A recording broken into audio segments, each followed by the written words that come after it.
요한복음 16장 5절에서 13절 말씀을 보겠습니다. 요한복음 16장 5절부터 13절입니다. 16장 5절부터 13절 합독하겠습니다. 지금 내가 나를 보내신 이에게로 가는데 너희 중에서 나더러 어디로 가는지 묻는 자가 없고 도리어 내가 이 말을 함으로 너희 마음에 근심이 가득하였도다. 그러나 내가 너희에게 실상을 말하노니 내가 떠나가는 것이 너희에게 유익이라.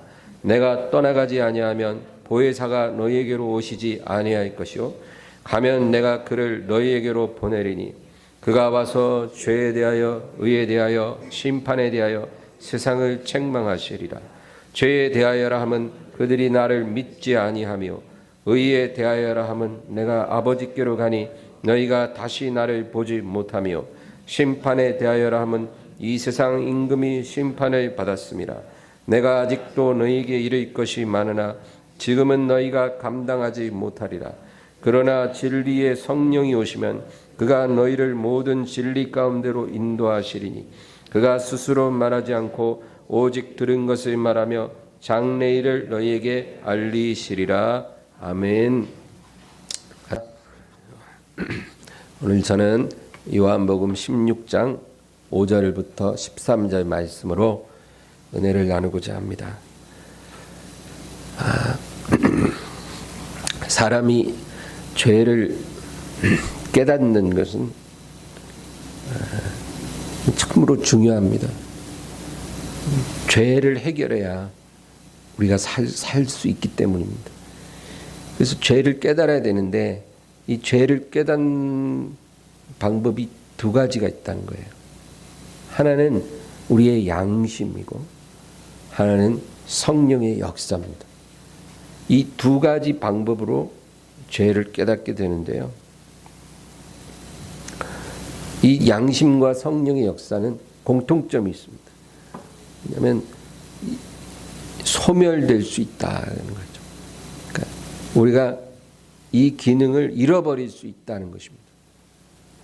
하나님이 사람을 지으실 때 영혼을 주셨잖아요. 그 영혼에 양심이라는 기능이 있어요. 그거는 모든 사람에게 주신 기능입니다. 그 기능이 작동을 해야 우리가 지나친 악인이 되지 않을 수가 있는 거죠. 그런데 이 기능이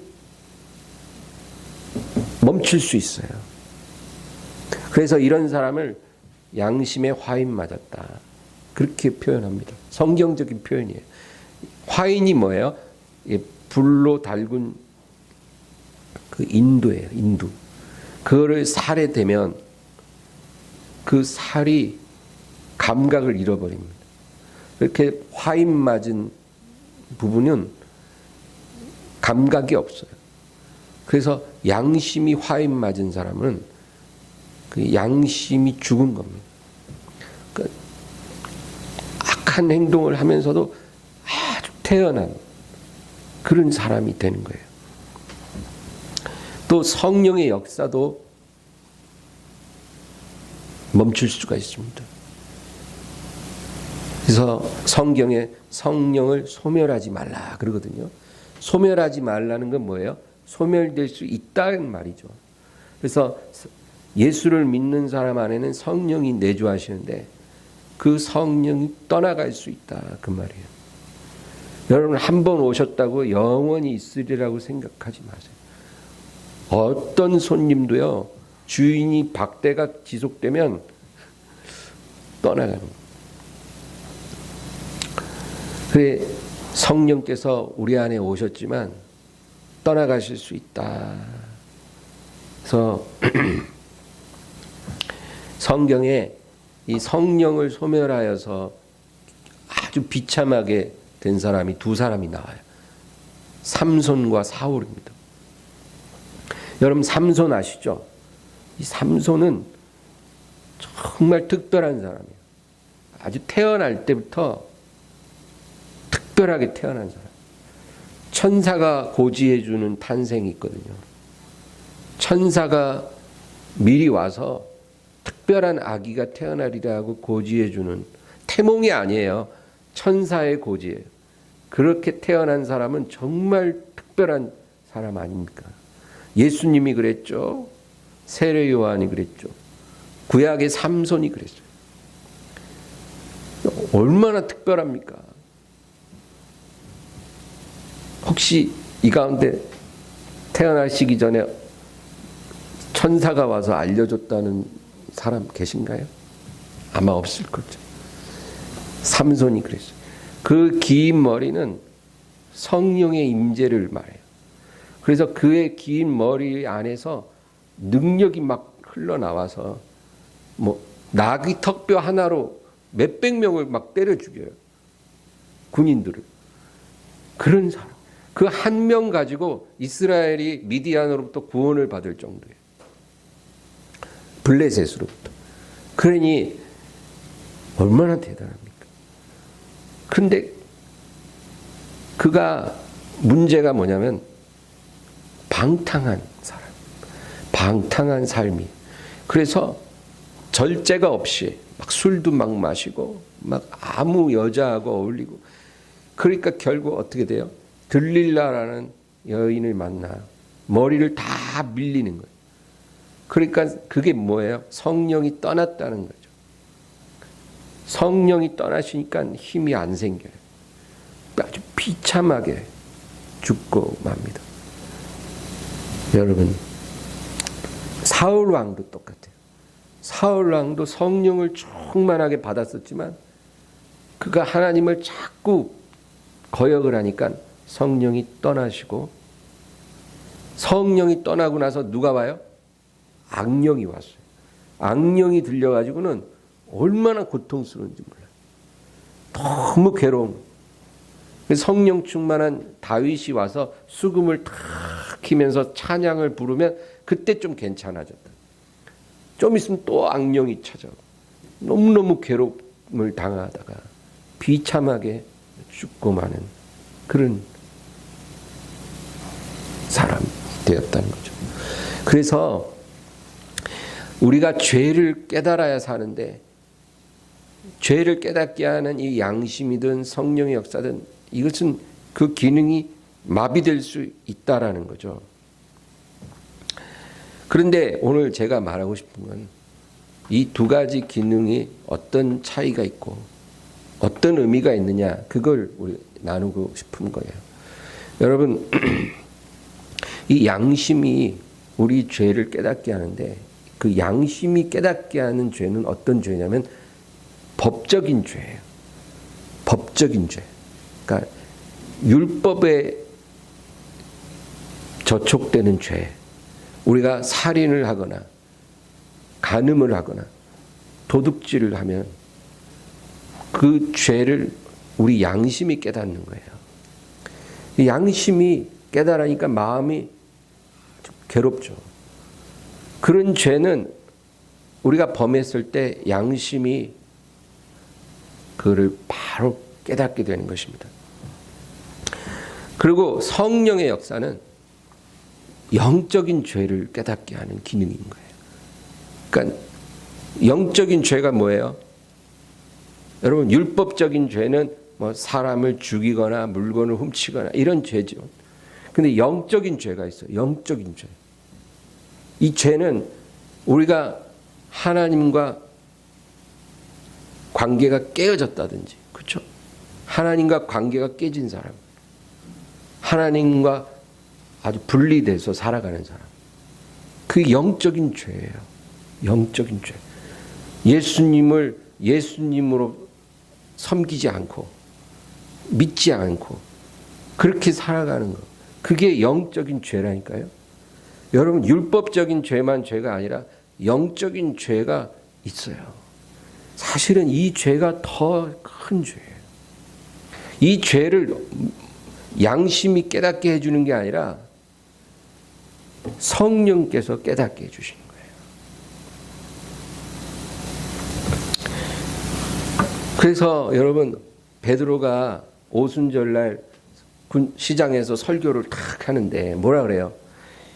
너희가 그를 믿지 아니하였다. 예수를 너희가 믿지 않았다는 거예요. 그런데 듣는 사람들이 뭐라 그러냐면 우리가 어찌할꼬 그래요. 그러니까 예수를 너희가 믿지 않았다고 책망을 했는데 그러면 우리가 어떻게 해야 되냐고. 어떻게 해야 우리가 구원을 받겠냐. 그렇게 해서 그날 예수님을 믿은 사람이 수천 명이에요. 이런 역사가 어떻게 일어나겠어요? 이건 양심이 찔려서가 아니라 성령이 역사함으로 그걸 깨닫게 된 거예요. 그런데 불과 며칠 후에 스데반 집사가 똑같은 설교를 했거든요. 베드로가 한 설교랑 똑같은 설교를 했는데 사람들의 반응이 완전히 틀려요. 완전히 막 귀를 막고 이를 부득부득 갈면서 스데반에게 달라들어서 돌로 쳐서 스데반을 죽여버렸죠. 베드로가 설교할 때는 회개했는데 스데반이 설교할 때는 그 스데반을 돌로 쳐서 죽였어요. 그 뭐예요? 여러분, 성령이 역사하면 회개를 하지만 악한 영이 역사하면 분노하고 그리고 대적하는 그런 역사가 일어난다는 거죠.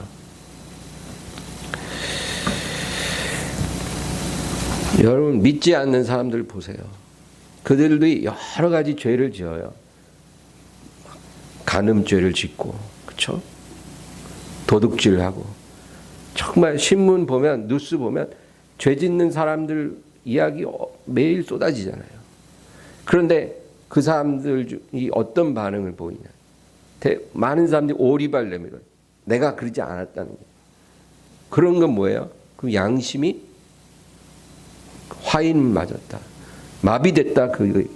근데 양심이 살아있는 사람들은 그런 죄를 짓고 나면 어때요? 부끄러워한다는 거예요. 죄송합니다. 부끄러워하죠. 그 믿지 않는 사람들의 모습이에요. 그런데 그 사람들에게 만약에 우리가 가서 당신 평생 동안 예수님을 믿지 않은 죄를 회개하십시오. 이러면 그 사람들이 그게 죄예요? 이런다니까요. 도둑질하고 간음하고 이런 거는 자기들도 알아요, 죄인지. 그래서 굉장히 부끄러워해요. 왜? 양심이 그걸 깨닫게 하니까. 그런데 그들 안에 성령이 안 계시니까 우리가 예수님 믿지 않고 살아온 죄를 회개해야 합니다. 그러면 내가 왜 회개를 해야 합니까? 내가 예수 안 믿은 걸 왜 회개를 해야 합니까? 내가 무슨 죄가 있습니까? 이렇게 우리에게 반문을 한다는 거예요. 성령이 안 계시기 때문에 그 영적인 죄를 책망을 해도 그들은 깨닫지를 못해요. 그러나 믿는 사람에게 제가 똑같은 말을 하면 회개한다니까요. 당신 교회 집사라고 하면서 기도도 하지 않고 성경도 보지도 않고 그리고 믿지 않는 사람과 똑같이 살아가면서 그렇게 하나님을 업신여긴 죄를 회개해야 합니다. 그렇게 제가 말을 하면 성령을 받은 사람들은 찔림을 받는 거예요. 그거는 양심이 그 사람을 책망하는 게 아니라 그 안에 계신 성령께서 그 사람을 책망하기 때문에 회개할 수가 있다, 그 얘기입니다. 그래서 간단해요. 우리의 영적인 죄를 책망했을 때 회개하는 사람은 그 안에 성령이 계시다는 확실한 증거예요. 네. 교회 와서 예배 드릴 때 목사님 설교를 듣고 내가 참 잘못 살고 있구나. 그렇죠?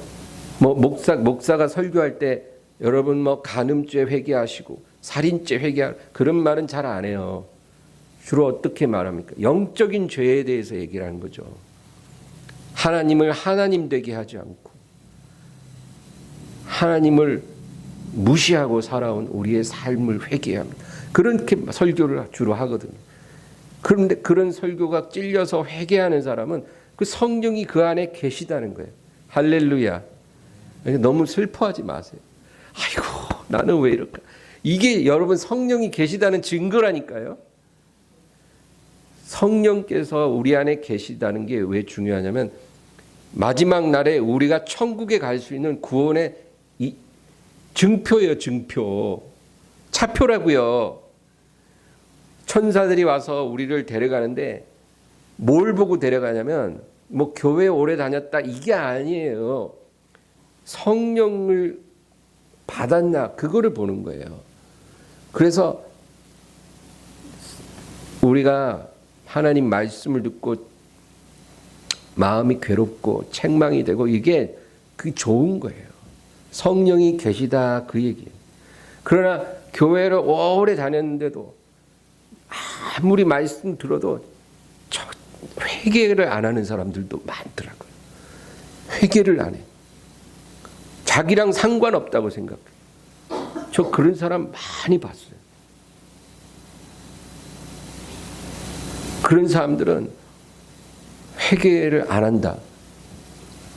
그건 뭐예요? 성령이 없다는 거예요. 그러니까 마지막 날에 하나님이 그 사람을 난 너를 모른다. 이렇게 될 가능성이 아주 높은 거예요.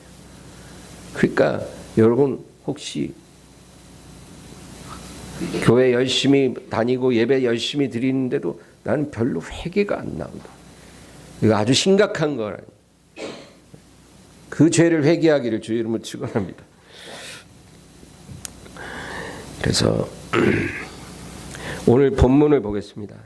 9절을 볼까요? 9절 다 같이 읽습니다. 죄에 대하여라 하면 그들이 나를 믿지 아니하며. 예. 죄에 대하여라 하면 그들이 나를 믿지 아니하며. 성령께서 우리 안에서 세 가지 일을 하시는데 첫째는 죄에 대해서 책망을 하시는 거예요. 죄에 대해서. 근데 죄가 뭐냐? 나를 믿지 않는 것이다. 그렇게 말씀해요. 여러분 이게 영적인 죄예요. 우리가 살인은 안 하잖아요. 간음죄 저지르지 않잖아요. 남의 물건 훔치지 않잖아요. 그런데 죄가 없는 게 아니에요. 영적인 죄가 있어요. 우리가 주님을 믿지 않으면 그게 영적인 죄예요. 그것을 성령이 오셔서 책망하신 거예요. 왜 나를 믿지 않느냐? 왜 나를 믿지 않느냐? 왜 나를 내 안에 너의 안에 영접하지 않느냐? 그거를 책망하시고 또 우리의 어떤 영적인 교만, 내가 딴 사람보다 우월하다는 그런 교만 책망하시고 우리의 어떤 위선, 사람들 앞에서 거룩하게 보이려고 하는 그런 위선, 이런 것들을 책망하시고 직무에 태만하고 기도에 게으르고 성경보다 TV를 더 사랑하고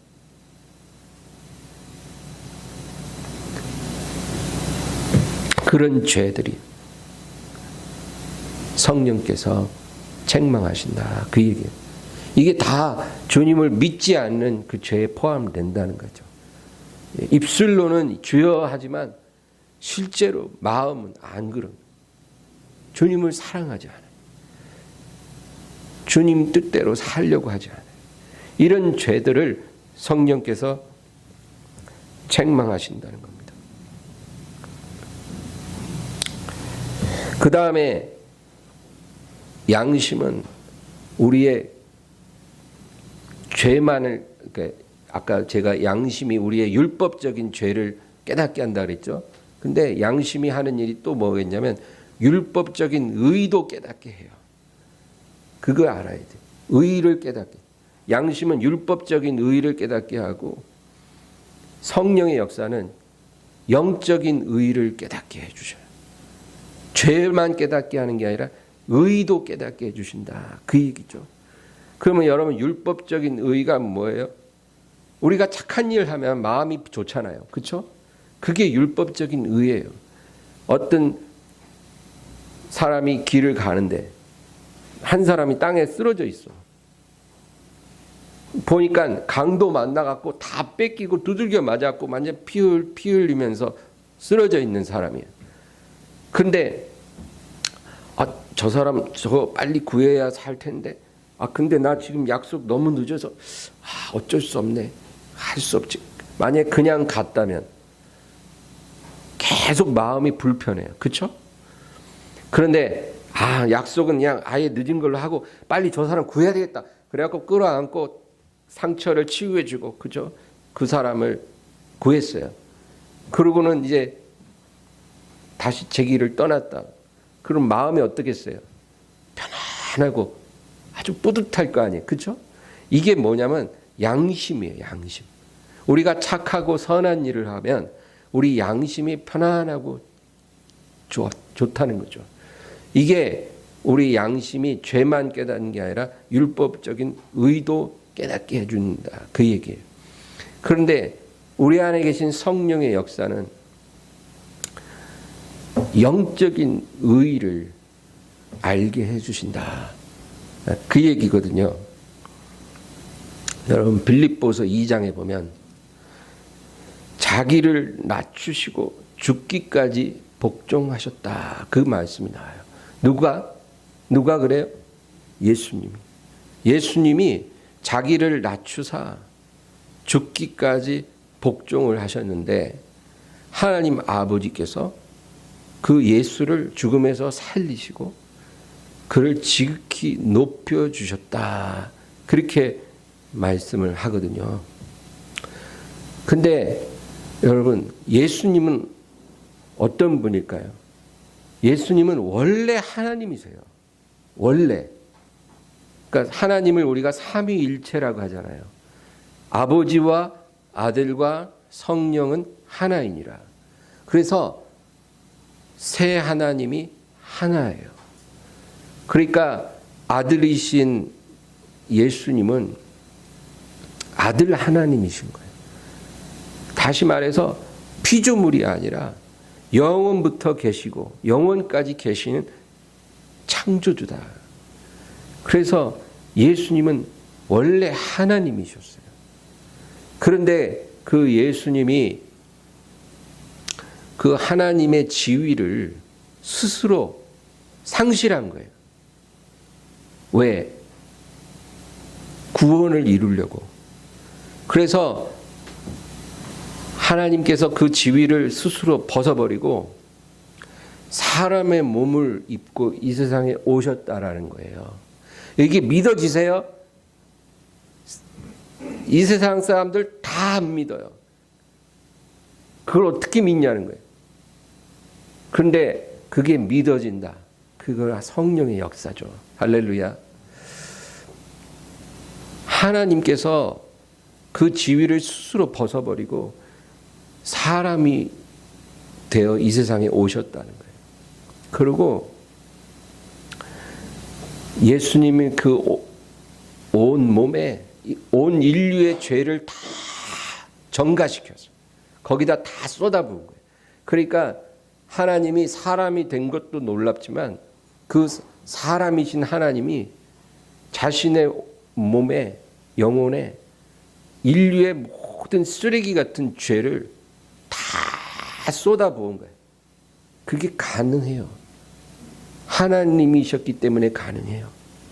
그래서 예수님 완전히 죄덩어리가 되거든요. 죄덩어리. 몸과 영혼이 죄덩어리로 완전히 그 죄를 다 쏟아부은 거예요. 그리고 우리 죄값을 지고 십자가에서 피 흘려 죽으셨다는 거예요. 왜 그렇게 했냐면 그게 아버지 뜻이거든요. 아버지 뜻이기 때문에 예수님이 기쁘게 그것을 순종하신 거예요. 죽기까지 아버지께 순종하셨다. 여러분 이게 의예요. 이게 의.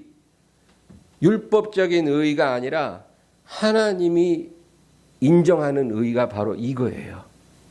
그러니까 우리는 성경을 통해서 죄의 개념도 바르게 알아야 되지만 의의 개념도 알아야 돼요.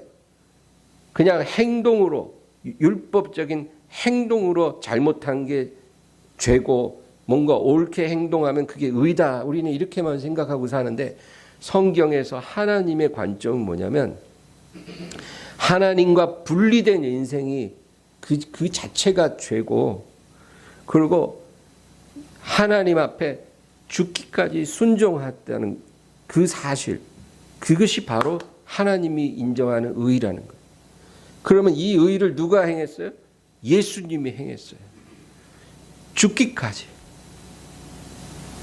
자기의 하나님 지위를 버리시고 아들 하나님께서 육신으로 오셔서 죄를 다 지고 십자가에서 대속을 하셨다. 아버지의 뜻에 죽기까지 복종하셨다. 그래서 예수님이 행하신 그것이 바로 의이고 하나님의 의가 되신 분이 예수님이다, 그 말이에요. 그러니까 예수님은 어떤 분이에요? 하나님의 의예요. 그래서 우리가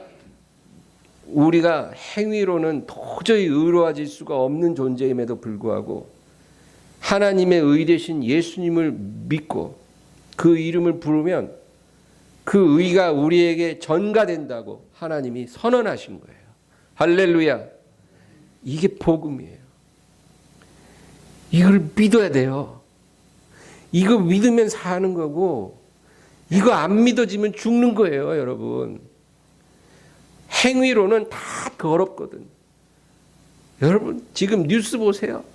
여당 야당 막 고소하고 고발하고 막 뭐 난리도 아니잖아요. 그렇죠? 그러면 고소 당한 사람이나 고소한 사람이나 다 더러운 죄인들이에요. 그렇죠? 요즘 세상은요, 고소한 놈이 더 더러워요, 사실은. 그런데도 막 법적으로 막 그 사람을 잡아 죽이려고 별짓 다 하잖아요. 근데 하나님이 보실 때는 행위로는 다 가망이 없는 존재들이에요. 그래서 하나님이 우리를 사랑하사 세상을 이처럼 사랑하사 독생자를 주셨으니 이는 저를 믿는 자마다 멸망치 않고 영원한 생명을 얻게 하려 함이라. 그래서 하나님의 의이신 예수님을 믿기만 해도, 그게 믿어지기만 해도, 그분을 내 구주로 영접하기만 해도 그 의를 우리의 의로 삼아서 우리를 의롭다 해주신다는 거예요. 우리를 구원해 주신다. 그리고 그렇게 한 번 택하시고 구원한 그거를 하나님이 철회하지 않는다는 거예요. 마귀가 와서 아무리 우리를 고발하고 고소를 해도 이미 그 죄값은 지불됐기 때문에 기각하노라. 하나님 그렇게 해버린다는 거예요. 그래서 우리가 비록 예수 믿고 나서도 너무나 부끄러운 죄에 빠지기도 하고 넘어지기도 함에도 불구하고 하나님이 마귀의 고발을 받아주지 않는 거예요. 저가 예수를 믿었기 때문에 내가 저를 영원히 사하고 생명을 허락하노라. 할렐루야. 이게 복음이에요. 그래서 우리는 예배할 때마다 이거를 다시 기억하고 이것에 대해서 하나님께 감사해야 됩니다. 이 감사가 사라지면 우리는 아무것도 아니에요. 이런 감사가 없는 예배는 예배도 아니에요, 여러분. 그냥 앉았다 가는 게 무슨 예배예요. 앉아가지고 맨날 카톡만 하고 말이야, 예배 시간에. 그러면 안 돼. 그러지 마세요. 이걸 감사하는 시간이 돼야 된다. 10절을 보겠습니다. 본문 10절 다 같이요. 의에 대하여라 함은 내가 아버지께로 가니 너희가 다시 나를 보지 못하미요. 이게 그 말이에요. 의가 뭐예요? 이제 여기서 의라는 게 무슨 의미인지 와 닿죠. 어떤 행위의 의가 아니라 예수 그리스도가 바로 의예요. 하나님의 의. 하나님의 온전한 의가 되신 분. 그분이에요. 근데 성령께서 우리에게 가르쳐 주시는 거예요. 의에 대하여. 내가 아버지께로 가니 너희가 다시 나를 보지 못하며. 하나님의 의 되신 예수님이 이 세상에 오셨다가 십자가에 죽으시고 부활하셔서 다시 아버지께로 가셨는데 너희 가운데 이것을 깨닫는 자가 없다. 그것을 성령님이 책망하신다. 그 얘기예요. 의에 대하여라 하면 내가 아버지께로 가니 너희가 다시 나를 보지 못하며 하나님의 의이신 그분을 알지 못한 그것을 깨닫게 하시는 그 얘기를 하십니다. 그 다음에 11절 다 같이 읽습니다. 심판에 대하여라 하면 이 세상 임금이 심판을 받았습니다. 이 세상 임금은 마귀예요. 여러분 하나님이 계신 것처럼 마귀가 있어요. 악한 영들이 있다 그 말이에요. 우리 눈에 보이는 것만 있는 게 아닌 거 아시죠? 보이는 세계가 있고 안 보이는 세계가 있어요. 그 세계가 다 하나님의 지음을 받았는데 우리 눈에 보이지 않는 것들, 천사들도 안 보여요. 악한 영들도 보이지 않아요. 그런데 여러분 이 세상 임금 마귀가 존재하고 있다라는 그 마귀가 이 세상의 권력을 한시적으로 갖고 있는 거예요. 하나님이 허락한 때까지 한시적으로 그 권력을 갖고 있는 거예요. 그런데 그 마귀가 이미 심판을 받았다. 하나님의 아들 예수 그리스도에 인하여 패배당했다. 그 얘기예요. 언제? 2000년 전 십자가에서 갈보리 십자가에서 패배했다는 거예요. 여러분 예수님이 십자가에 죽으신 거는 자기 죄 때문에 죽은 게 아니라 우리 죄 때문에 죽었죠. 그래서 그 십자가에서 예수님이 못 박히실 때는 우리의 죄를 다 못 박은 거예요. 그리고 그 죄로 인한 모든 결과까지 다 못 박으신 거예요. 그래서 십자가가 그 사건을 통해 마귀의 권세, 죄의 권세, 저주의 권세, 사망의 권세, 이런 우리가 극복할 수 없는 강력한 권세들이 다 패배당한 거예요. 십자가에서. 그거를 누가 가르쳐줘요? 이런 영적 지식을 누가 가르쳐줘요? 성령께서. 할렐루야. 성령이 이런 일을 하신다 그 말이에요. 그래서 죄가 무엇인지, 의가 누구신지, 그 심판이 무엇인지, 이 세상 임금이 어떻게 패배했는지, 그 죄의 권세, 죽음의 권세가 어떻게 패배됐는지, 그거를 성령께서 우리에게 가르쳐 주신다. 여러분, 수많은 사람들이요, 죄책감에 다 눌려 있어요. 그거 아세요? 죄책감. 우리가 성령을 받은 사람은 양심과 성령을 통해서 죄책감을 느끼고, 성령 안 받은 사람들도 이 양심 때문에 괴로워하는 거예요. 그래서 모든 사람, 믿는 자들까지도 이 죄책감에 눌려 있다라는 거예요. 우리가 지은 율법적인 죄, 영적인 죄, 이런 것들이 우리를 짓누른다는 거예요. 그래서 이런 죄책감 때문에 우리가 하나님을 두려워하는 거예요. 내가 교회를 열심히 다니고 했지만 내가 이렇게 부끄러운 행동을 하고 내가 하나님 앞에서 이렇게 죄를 자꾸 짓는구나. 이런 걸 우리가 알잖아요. 교회 다니고 믿는 사람들도요, 하나님 앞에 부끄러운 죄를 짓거든요. 또 행위로는 문제가 없어도 얼마나 영적으로 게을러요. 그렇죠?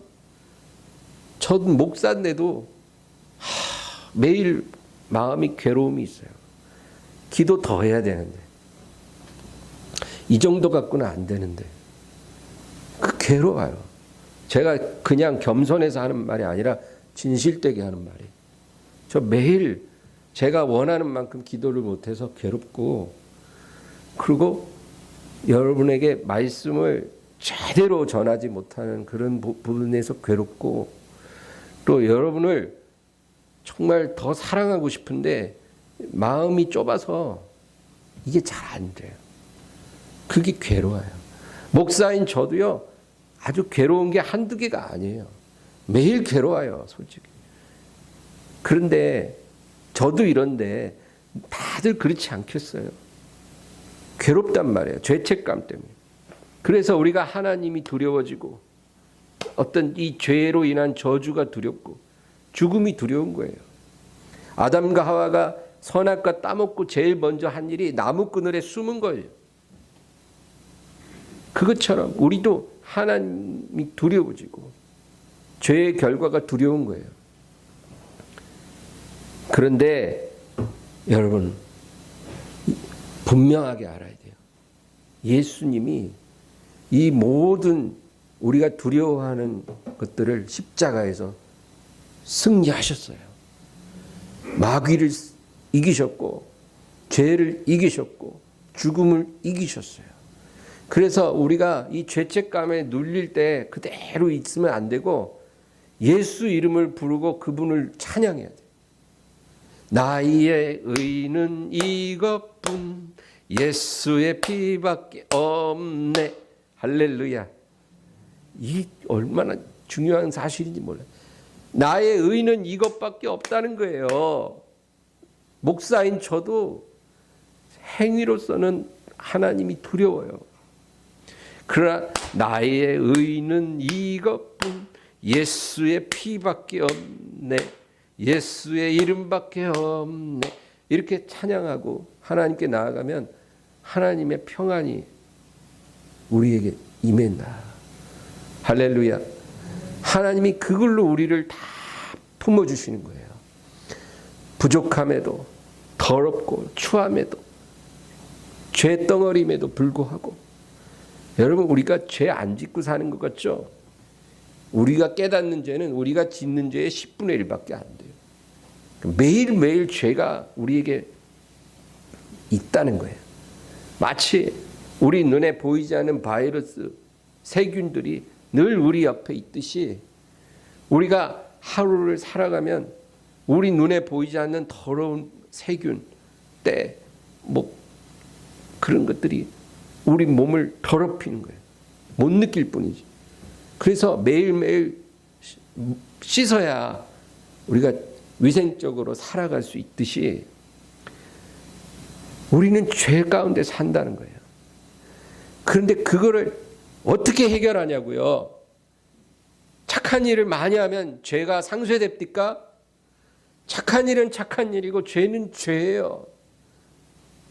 죄는 보혈로 씻어야 돼요. 그래서 우리가 예수님을 찬양하고 기뻐하는 것이 중요하다. 할렐루야. 예수 믿는 사람이라는 것은 그냥 교회 다니고 성경책 끼고 다녀서가 아니라 이 예수의 능력을 믿는 사람이에요. 내 죄를 씻을 수 있는 능력은 예수의 피밖에 없다라는 게 믿어지는 사람. 이 사람이 크리스찬이에요.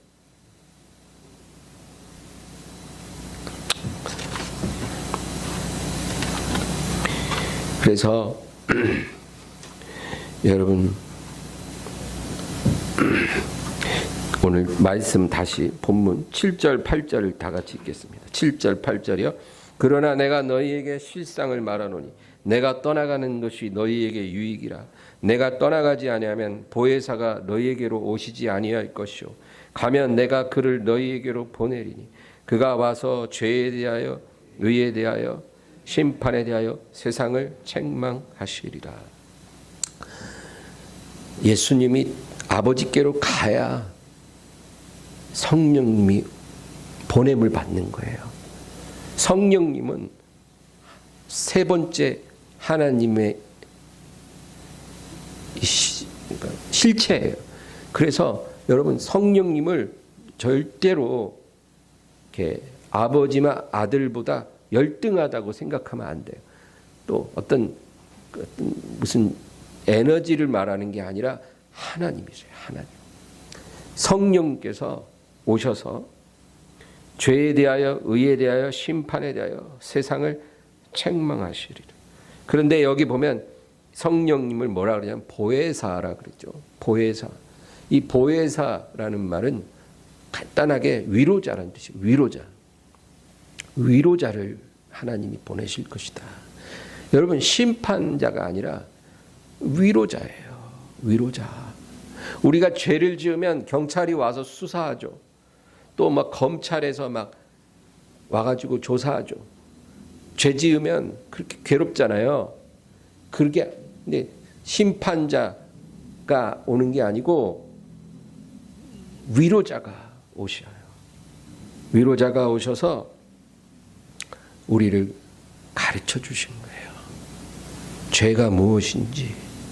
죄를 알아야 회개할 거 아니에요. 그렇죠? 제대로 회개를 해야 고침을 받죠. 죄가 무엇인지. 율법적인 죄만 죄가 아닙니다. 하나님 보실 때 영적인 죄들이 있다. 그 깨닫게 해주시고. 의가 무엇인지. 의가 뭐예요? 예수 그리스도. 그분이 의세요. 그거를 알게 해주시고. 심판, 마귀와 죄, 사망이 하나님 앞에 심판을 받았다. 그거를 깨닫게 해주셔요. 그거 깨달아야 우리가 자유함을 얻죠. 그 성령 위로자가 오셔서 이 중요한 영적인 사실들을 우리에게 가르쳐 주신다. 여기서는 책망하신다 그러는데 책망이라는 말은 가르쳐 주시고 깨닫게 하신다. 그 말이에요. 마지막으로 본문 12절 13절 우리 다 같이 읽습니다. 12절 13절이요. 내가 아직도 너희에게 이를 것이 많으나 지금은 너희가 감당하지 못하리라. 그러나 진리의 성령이 오시면 그가 너희를 모든 진리 가운데로 인도하시리. 그가 스스로 말하지 않고 오직 들은 것을 말하며 장래일을 너희에게 알리시리라. 진리의 성령이 오시면 그가 우리를 진리 가운데로 인도해 주실 것이다. 예수님이 그렇게 말씀하셨어요. 내가 가면 그가 오실 텐데 그분은 위로자고 또 진리의 영이시다. 그래서 그가 오셔서 너희를 진리로 이끌어 가실 것이다. 그렇게 말씀하셔요. 여러분, 이 세상은 우리가 살고 있는 이 세상은 어마어마한 미혹의 바다예요. 미혹의 바다. 그래서 우리 힘으로는 이 바다에서 살아날 수가 없어요. 다 미혹에 빠지게 돼 있어요. 그거 알아야 돼요. 우리가 아무리 똑똑한 척해도 다 미혹돼요. 그래서 제가 늘 얘기하는 게 절대로 정치에 휩쓸리지 마라. 요즘 사람들 다 정치가 중요해요. 이슈예요, 이슈. 어떤 사람은 보수파, 어떤 사람은 진보파, 좌파, 우파, 정권이 바뀌어야 된다. 그래갖고 촛불 들 때는 다 나가서 촛불 들다가 또 태극기 들 때 또 태극기 들다가. 그 여러분 바뀌면 달라질 것 같으세요? 달라질 것 같이 말하죠. 안 달라져요. 좌파든 우파든 달라지지 않아요. 그런데 그 헛된 정치에 휩쓸려서 하나님을 예배하고 기도하고 말씀을 충만해야 되는 사람들이 정치의 모든 마음을 뺏기고, 이것도 어마어마한 미혹이에요, 여러분. 어마어마한 미혹. 그리고 요즘 코로나 같은 이런 어려운 시기에 언론에서는 너무너무 우리에게 압박감을 주잖아요. 그래서 막 마스크 벗지 마라, 숨도 쉬지 마, 모이지 마라, 말하지 마라. 계속. 물론 그것이 우리가 조심해야 맞고 방역을 잘 해야 되겠지만 필요 이상 우리를 압박하고 두렵게 해서 결국은 우리로 하나님으로부터 멀어지게 할 수 있다는 거예요. 이런 것도 어마어마한 미혹이에요. 그래서 절대 우리가 우리 힘으로는 이 미혹을 이기고 살아갈 수가 없다라는 거예요. 그런데 누가 오셔요? 진리의 영. 진리의 영이 우리에게 오셔서 우리 영혼의 인도자가 되시는 거예요. 선장이 되신다 그 말이에요. 우리 영혼이라는 배에 타셔서 선장이 되주시는 거예요. 그러면 이 미혹의 바다를 잘 헤치고 가는 거예요. 진리의 영께서 선장이시기 때문에. 그래서 우리가 이 바다에 빠지지 않고 주님 계신 곳까지 잘 갈 수 있다. 그 얘기입니다. 여러분, 성령님이 오시면 우리를 어떻게 깨닫게 해주시는지 아세요? 말씀으로 깨닫게 해주시는 거예요. 뭐 그냥 기도만 하면 뭐가 들리고 이거 아니에요. 여러분, 그거는 하나님이 우리에게 말씀하시는 중요한 채널이 절대 아니에요. 하나님은 우리에게 성령을 주시고 그 성령께서 선생님이 되셔서 말씀을 펼치게 하시는 거예요. 말씀을 펼쳐라.